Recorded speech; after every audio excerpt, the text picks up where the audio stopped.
Hello learners, myself is Anjali Daryal from Satyavati College, University of Delhi. I welcome you all to this learning session. Today we will discuss the contract of agency. As you all know that due to growing complexity of business, no person can act on his own for all the activities. So how it can be sorted out? So therefore there is a need to delegate the authority, and the authority to which person is delegated is known as agent, and the person who delegates the authority is known as the principal, and the relationship between these two is known as the creation of agency, or you can call the relationship of agency. That, like you can see in this diagram, that there is one person P who on behalf of who tells an agent A on his behalf to purchase some goods from third party on credit. So principal and agent, they are related with each other, and the relationship with which they are related to each other are known as the agency creation.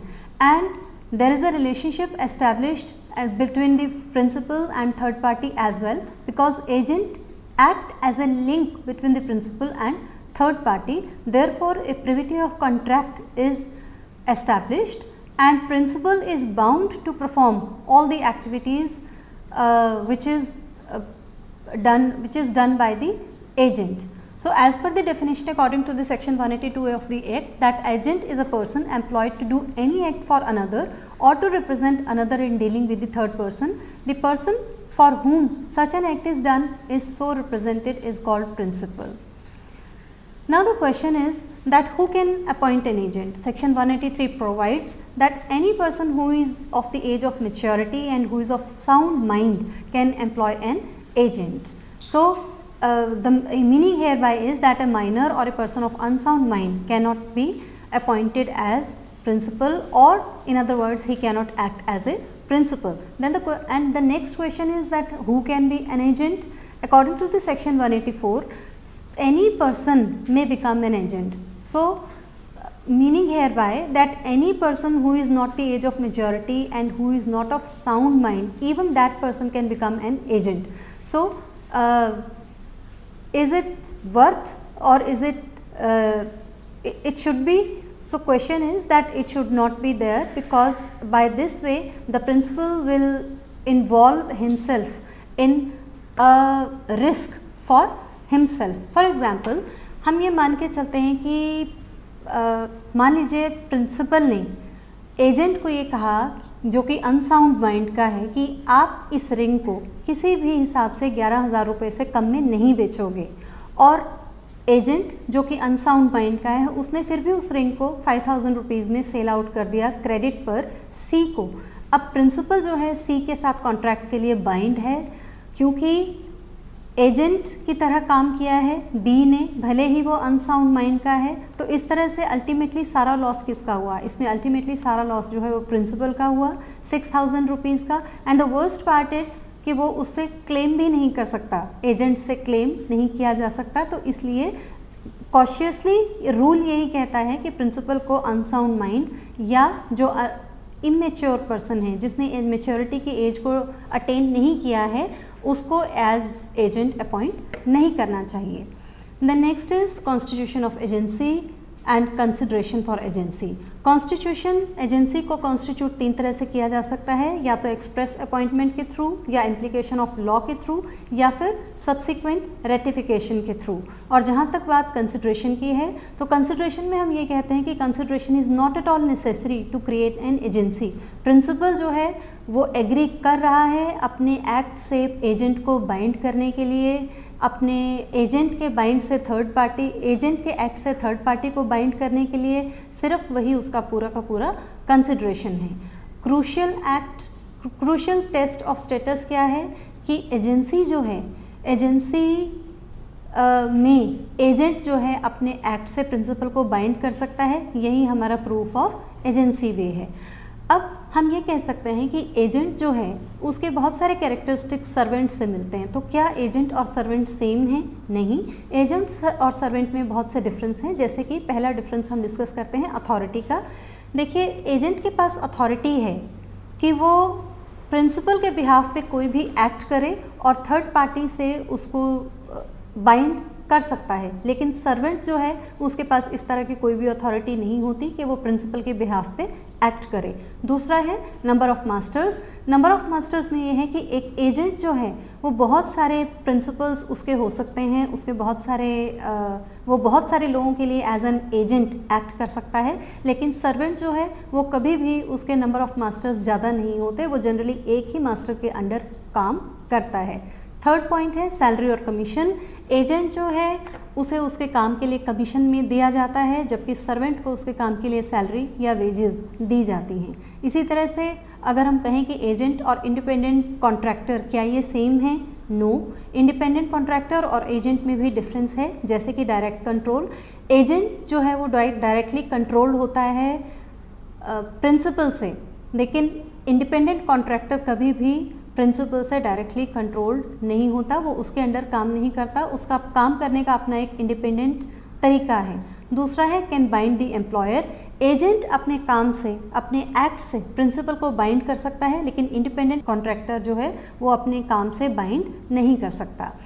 Now agency can be created in different ways. Agency can be created by appointment, it can be created by conduct, it can be conducted by ratification, or it can be conducted by operation of law, which we will discuss one by one. For example, first we will discuss the agency by express agreement. जैसा कि section 187 बता रहा है कि an authority is said to be express when it is to be given by words, spoken or written. जब हम शब्दों में बोलकर या लिखकर अथॉरिटी को एक्सप्रेस करते हैं तो वो होती है अथॉरिटी बाय एक्सप्रेस एग्रीमेंट। जैसे अब हम एक एग्जांपल के थ्रू बात करते हैं, जैसे मान लीजिए ए एक प्रिंसिपल है और वो दिल्ली में रहता है, बी एक एजेंट है और वो चंडीगढ़ में रहता है, और ए का चंडीगढ़ में एक फार्म हाउस है और उसने ए ने जो कि प्रिंसिपल है उसने एजेंट बी को एम्प्लॉय किया है थ्रू पावर ऑफ अटॉर्नी कि आप मेरे फार्म हाउस की देखभाल करेंगे। तो ये दोनों के बीच में एक एक्सप्रेस एग्रीमेंट है थ्रू पावर ऑफ अटॉर्नी, तो इस कॉन्ट्रैक्ट को हम नाम देंगे express agreement, agency bye express agreement. उसके बाद दूसरी तरह का जो हमारे पास क्रिएशन ऑफ एजेंसी की टाइप आती है वो आती है इम्प्लाइड एजेंसी। सेक्शन 187 ही डिफाइन करता है इम्प्लाइड एजेंसी के बारे में भी। वो ये कहता है कि an agency is said to be implied when it is to be inferred from circumstances of the case and the things spoken or written or the ordinary course of dealing. For example, मान लीजिए दो भाई हैं, एक भाई है A, एक भाई है B। A जो है वो दिल्ली में रहता है, B रहता है आगरा में। जो B है ब्रदर, उसका दिल्ली में भी एक फ्लैट है। A ने क्या किया, उस फ्लैट को रेंट पे दे दिया, लेट आउट कर दिया रेंट पे, और लेटर ऑन जब उसका रेंट रिसीव हुआ, उस रेंट को रियलाइज़ करने के बाद उस रेंट को उसने बी के अकाउंट में जमा करा दिया। बी ने उस रेंट को निकाला और यूज़ कर लिया। अब इस केस में दोनों के बीच में कोई भी एक्सप्रेस्ड एग्रीमेंट नहीं है, लेकिन ये केस है इम्प्लाइड एजेंसी का, क्योंकि ए ने बी के एजेंट के तौर पे काम किया है और एजेंट के तौर पे काम करने से उसको कमीशन जो है उस काम के लिए मिलना चाहिए, और ये एक एग्रीमेंट ऑफ इम्प्लाइड एजेंसी का केस बनता है। ये जो एजेंसी इम्प्लाइड एजेंसी है, ये इस डिफरेंट तरह से हम इसको समझ सकते हैं। तीन तरह की मेनली ये इम्प्लाइड एजेंसी होती है। पहला है agency by estoppel, section 237। Agency by estoppel को समझने के लिए सबसे पहले हमें रूल ऑफ एस्टॉपल जो है वो समझना चाहिए। रूल ऑफ एस्टॉपल ये कहता है कि where a person by his words और conduct led other person to believe that the certain set of facts exists and other person acted on that belief. Example के थ्रू समझते हैं। मान लीजिए एक पार्टी है, उस पार्टी में बहुत सारे लोग हैं और तीन लोग आपस में एक साथ खड़े हैं, mister A, mister B and mister C. Mister A mister B को ये कहता है कि मैं सी का एजेंट हूँ। अब सी वहीं पे खड़ा है, सी ने सब सुना है, लेकिन सी इसके ऊपर कुछ भी रिएक्ट नहीं करता। उसके बाद कुछ दिनों के बाद बी जो है ए से कॉन्ट्रैक्ट करता है, इस बात को बिलीव करते हुए कि वो सी का एजेंट है। तो यहाँ पर इम्प्लाइड एजेंसी का रूल जो है वो एप्लीकेबल होगा, और बी जो है वो बाइंड कर सकता है कॉन्ट्रैक्ट के लिए सी को, क्योंकि ए ने एज एजेंट काम किया है। तो इस तरह से ये एजेंसी बाय एस्टॉपल का केस है। दूसरा आता है agency by holding out. Agency by holding out भी ऑलमोस्ट सेम है, ये भी एक तरह का एजेंसी बाय एस्टॉपल है। सिर्फ इन दोनों में फ़र्क क्या होता है कि जैसे एजेंसी बाय एस्टॉपल में जो प्रिंसिपल है वो रिएक्ट नहीं करता, वो साइलेंट रहता है, वो कुछ भी नहीं कहता। लेकिन एजेंसी बाय होल्डिंग आउट में प्रिंसिपल जो है वो अपनी पॉजिटिव एफर्मेशन देता है। ठीक है, जैसे फॉर एग्जांपल मान लीजिए ए एक प्रिंसिपल है और उसने बी को अपने यहाँ पर एजेंट रखा है और बी ने सी से कुछ माल खरीदा क्रेडिट पर और बाद में ए ने उस माल का पेमेंट कर दिया। इसका मतलब ये है कि बी जो है वो सच में ए का एजेंट है। बाद में कुछ समय के बाद ए ने जो कि प्रिंसिपल था बी को जो कि एजेंट था उसको नौकरी से निकाल दिया और कुछ समय के बाद बी ने कॉन्ट्रैक्ट किया सी के साथ में ये, और सी ने इस बात को बिलीव किया कि ये अभी भी ए का एजेंट है। तो इस तरह से सी जो है ए को बाइंड कर सकता है कॉन्ट्रैक्ट के लिए। रीज़न उसका ये है कि एफर्मेशन है उसके पास कि बी जो है वो ए का एजेंट है और ए ने कोई भी इस तरह की इंफॉर्मेशन सी को नहीं दी है कि ये मेरा एजेंट अब नहीं है। तो ये है agency by holding out. Third है agency by necessity. Owing to the exigencies of circumstances, the law confers agency on some person to act as an agent of another person। यानी circumstances इस तरह के हो जाते हैं कि जब एक पर्सन जो है वो दूसरे पर्सन के एजेंट की तरह से एक्ट करता है। इसके लिए नेसेसरी कंडीशंस क्या हैं? पहली बात, there must be an actual and definite necessity for acting on behalf of the principal. सच में कोई ऐसी ज़रूरत अराइज हुई हो। दूसरा, जो भी अवेलेबल टाइम है उस अवेलेबल टाइम में उसके पास इतना समय ना हो कि उसने इंस्ट्रक्शंस, प्रिंसिपल के जो इंस्ट्रक्शंस हैं उसको ऑब्टेन किया हो, उसके पास इतना समय नहीं हो, इम्पॉसिबल हो। और थर्ड ये है कि उस पर्सन ने एज एन एजेंट जो भी एक्ट किया है वो उसका एक्ट जो है बोनाफाइड है। ये था दूसरी तरह की एजेंसी। तीसरी तरह की जो इम्प्लाइड एजेंसीज होती हैं वो होती हैं एजेंसी बाय रेटिफिकेशन। रेटिफिकेशन का मतलब होता है सब्सीक्वेंट एडॉप्शन या फिर अफर्मेशन बाय ए पर्सन। यानी किसी एजेंट ने मान लीजिए कोई अनऑथोराइज्ड एक्ट किया है अपने प्रिंसिपल की अथॉरिटी के बिना और बाद में जब ये चीज़ प्रिंसिपल के नॉलेज में आती है और प्रिंसिपल के पास दो रास्ते होते हैं कि चाहे तो वो उसको अफर्म करे चाहे वो उसको रिजेक्ट करे। अगर प्रिंसिपल उसको एक्सेप्ट कर लेता है, अफर्म कर लेता है, तो उसको हम कहते हैं रेटिफिकेशन। जैसे एज पर द लॉ हम ये कहते हैं कि by ratification means where acts are done by one person on behalf of another but without his knowledge और अथॉरिटी। तो प्रिंसिपल जो है वो चाहे तो इसको अफर्म कर सकता है या वो उसको रिजेक्ट भी कर सकता है। लेकिन इसमें एक चीज़ बहुत इंपॉर्टेंट है, वो है कि रेटिफिकेशन जो है वो हमेशा रेट्रोस्पेक्टिव होता है। रेट्रोस्पेक्टिव मतलब फ्रॉम दी बैक डेट। ये ऐसा नहीं है कि जिस डेट पे आपने उसको एक्सेप्ट किया है उसी डेट से एप्लीकेबल होगा, नहीं। जिस डेट से एजेंट ने कॉन्ट्रैक्ट किया है बैक डेट से, उसी डेट से आप इसको एप्लीकेबल कर सकते हैं। या आप ये कहिए कि प्रिंसिपल जो है उसी डेट से बाइंड है कॉन्ट्रैक्ट को फुलफिल करने के लिए। Ratification is always retrospective. अब बारी आती है कि वैलिड रेटिफिकेशन के लिए क्या क्या एसेंशियल पॉइंट्स हैं। देखिए, द एजेंट जो भी किसी दूसरे व्यक्ति के बिहाफ पे काम कर रहा है उस केस में जो प्रिंसिपल है ये मस्ट भी आइडेंटिफाइबल होना चाहिए। आइडेंटिफाइबल का मतलब यहाँ पर ये है कि जिस समय एजेंट ने कॉन्ट्रैक्ट किया है प्रिंसिपल जो है वो उस समय एग्जिस्ट कर रहा है, प्रिंसिपल जो है उस समय पिक्चर में है, आइडेंटिफाइबल है। फॉर एग्जांपल मान लीजिए ए एक प्रिंसिपल है, बी उसका एजेंट है और सी जो है एक थर्ड पार्टी है। बी ने सी के साथ एक कॉन्ट्रैक्ट किया 100 बेल्स ऑफ कॉटन की परचेज़ करने के लिए। अब ए की नॉलेज में ये चीज़ नहीं है, जो कि प्रिंसिपल है, लेकिन बी जो कि एजेंट है उसने सी को ये चीज़ क्लियर की है कि मैं ए के बिहाफ पर एक्ट कर रहा हूँ, और उसने बताया है कि मैं फला बंदा यानी ए के एजेंट के रूप में मैं काम कर रहा हूँ। तो इस तरह से अगर बाद में क्या हुआ कि बाद में बेल्स के रेट जो हैं वो रिवाइज हो गए, और ये चीज़ नॉलेज में भी आ गई ए के, जो कि प्रिंसिपल था। अब ए ने क्या किया कि उस चीज़ को अफर्म कर दिया, उस एक्ट को रेटिफाई कर दिया। सी ने कॉन्ट्रैक्ट को करने से मना कर दिया, क्योंकि सी ने ये कहा कि मैंने जो कॉन्ट्रैक्ट किया था मैंने बी के साथ किया था, मुझे नहीं पता कि मैं ये कॉन्ट्रैक्ट ए के साथ कर रहा हूँ या ए जो है वो बी का, या ए जो है वो प्रिंसिपल है, बी जो है एजेंट है।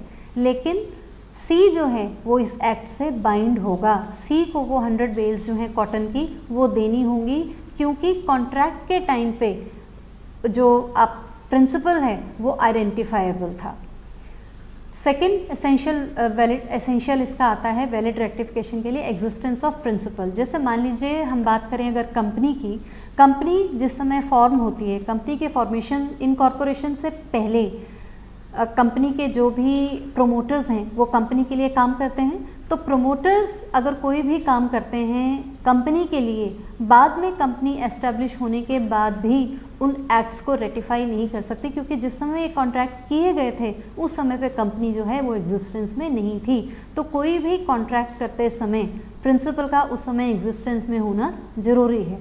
थर्ड है principal should be competent to contract at the time when the act was done as well as at the time of ratification.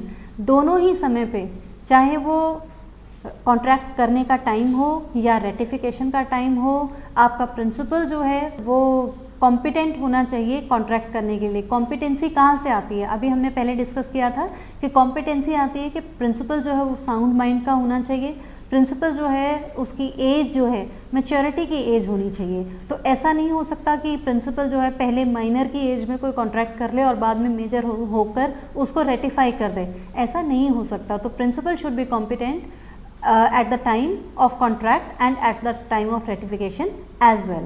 Then full knowledge of all relevant facts, जितने भी relevant facts हैं उनका full disclosure जो है होना चाहिए। जैसे कि for example A ने B को एक contract दिया कि आप मेरी ये जो estate है इस state को sale कर दीजिए।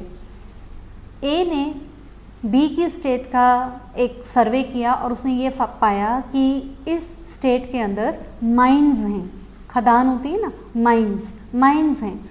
तो उसने ये फैक्ट जो है प्रिंसिपल यानी ए से छुपाया और उसने ये कहा कि आपका ये जो स्टेट है इसको मैं परचेज़ कर लेता हूँ, और उसने अपने नाम से उस स्टेट को परचेज़ कर लिया। उसने फुल डिस्क्लोज़र नहीं किया फैक्ट्स का, उसने प्रिंसिपल को ये बात नहीं बताई, प्रिंसिपल से ये छुपाया कि इसमें माइंस हैं। बाद में अब प्रिंसिपल को जब ये बात पता लगी तो प्रिंसिपल के पास सामने दो ऑप्शंस हैं, या तो वो पूरा का कॉन्ट्रैक्ट जो है वो रेप्यूडिएट कर सकता है, उसको कैंसिल कर सकता है, या वो चाहे तो अफर्म कर सकता है, लेकिन जो भी वहाँ से फ़ायदा हुआ है माइंस से, उस फ़ायदे में से अपना हिस्सा वो जो है डिमांड कर सकता है। तो वैलिड रेटिफिकेशन के लिए फुल नॉलेज होना ज़रूरी है। नेक्स्ट है with in the reasonable time. अब रीजनेबल टाइम क्या है, ये डिपेंड करता है केस टू केस, डिपेंड करता है जो उस समय सर्कमस्टेंसेस हैं, उन सर्कमस्टेंसेस में रीजनेबल टाइम क्या है, लेकिन वैलिड रेटिफिकेशन हमेशा रीजनेबल टाइम में ही हो सकता है। फिर नेक्स्ट बहुत इंपॉर्टेंट पॉइंट है, that is the ratification must be of whole transaction. जो भी ट्रांजैक्शन है वो एज ए होल ही एक्सेप्ट की जा सकती है, ओनली ए पार्ट जो है उसको एक्सेप्ट नहीं किया जा सकता। या तो आप पूरी ट्रांजैक्शन को अडॉप्ट करोगे या आप पूरी ही ट्रांजैक्शन को रिजेक्ट करोगे।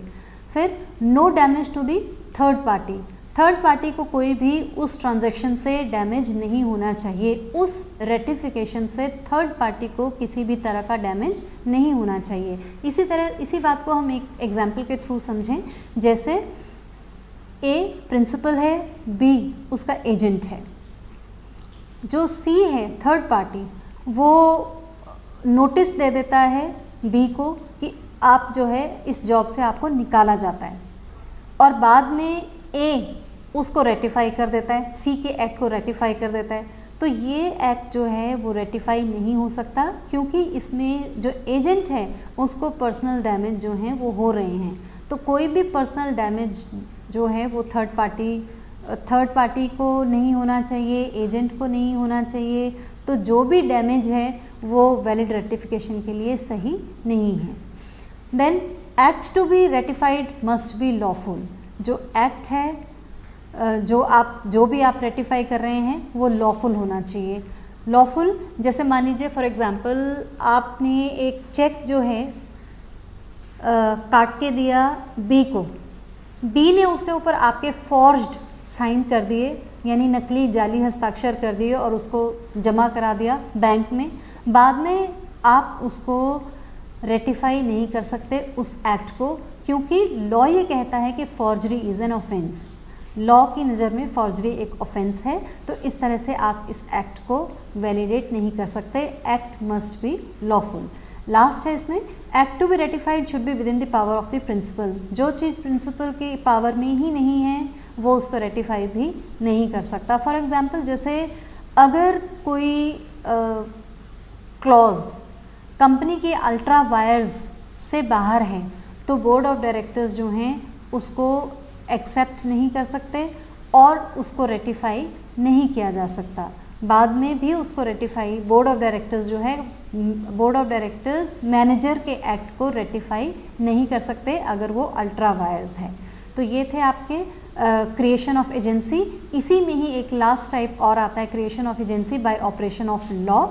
इसमें जैसे मान लीजिए हम पार्टनरशिप की बात करें, तो जिस समय हम पार्टनरशिप में आते हैं या ये कहिए कि पार्टनरशिप में जब हम इन्वॉल्व होते हैं तो bye operation of law automatically जो भी आपके पर्सन्स, जो भी आपके पार्टनर्स हैं वो आपस में एक दूसरे का एजेंट जो हैं वो बन जाते हैं।